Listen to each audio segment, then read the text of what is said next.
ही परिभ्रमण करण्याची योनी आहे, पूल आहे. मग ही नित्य धर्माची कर्माच्या संयोगामध्ये आणि आपल्या रागद्वेषादी परिणामाच्याकडे आपण संसारामध्ये आपल्या परिणामाने आपल्या पुरुषार्थाने आपण भटकत आहोत. दुसरा आपणाला कोणी भटकत नाही. मग तसं हे असे जे मागतात श्रद्धा त्यांचे आहे. उनके संबोधन केले निरंजनपणे का वर्णन की आहे. एकदाची मुक्त झाला परत त्याला कधी कर्माचा संयोग होत नाही. मग तो निरंजन का सांगितलं तर विशेषण परत कर्म बंधून संसारामध्ये येत नाही. सुवर्ण खाणीमध्ये असताना माती मिश्रित आहे आणि ते भट्टीमध्ये 16 लावून केल्यानंतर 24 कॅरेटचं सुवर्ण शुद्ध झालं. मग त्याला तुम्ही 1000 वर्ष जरी सोन्याला माती चिखलात ठेवा तसंच राहतं. का? निष्कलंक. एकदा त्याचा कलंक अग्नीने भट्टीने दूर केला मग तो त्या संयोगात राहून सुद्धा त्याला माती कधीही करत नाही. लोखंड आणि बीड दोघांना मातीत ठेवा काय होतं? लोखंड कधून चुरा बीड नाही बीड तसेच राहतं. भिडतं मातीला जे भिडतं ते बीड.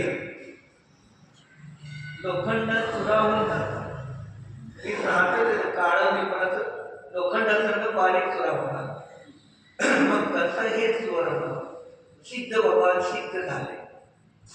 मग जिथे सिद्ध भगवान आहे अनंत सुखी अव्यवहार अनंत अतींद्रिय सुख ज्या ठिकाणी सिद्ध भगवान आहे त्या ठिकाणी अनंत दुःखी जीवही आहे.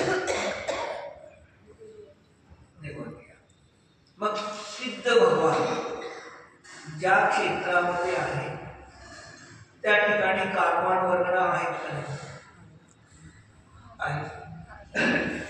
मग आता त्यांना कारवाण वर्गण त्यांना बांधत नाही आणि निवृत्ती जीवाला बांधतात. मग कर्म आहे म्हणून बंद होतो का?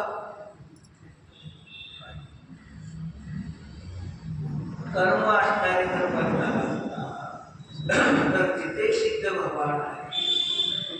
जगन्य आणि उत्कृष्ट आव्हाना किती सिद्ध भगवंताची 7 धनुष्य किंवा 7 घाटापासून ते 6.5 धनुष्य एवढी उत्कृष्ट आव्हाना. 10व्या अध्यायात पहिलं सूत्र कोणतं सांगितलं? गती जाती वेग विषया कशा आहेत दिले नाही. त्याच्यामध्ये सगळे आले ते गती मनुष्य गती, जाती पंचेंद्रिय जाती, लेशा कशा वेद ज्ञान संयम सगळे आले नाही. 12 प्रकारचे भेद कोणाचे केले? सिद्ध जीवाचे. हे 12 प्रकारचे भेद सिद्ध जीवांचे केले.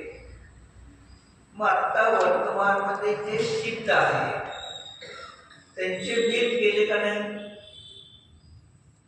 हे 12 प्रकारचे भेद आता सिद्ध आल्यामध्ये सिद्ध आहे त्यांचे भेद केले का 10 प्रकारचे 12 प्रकारचे?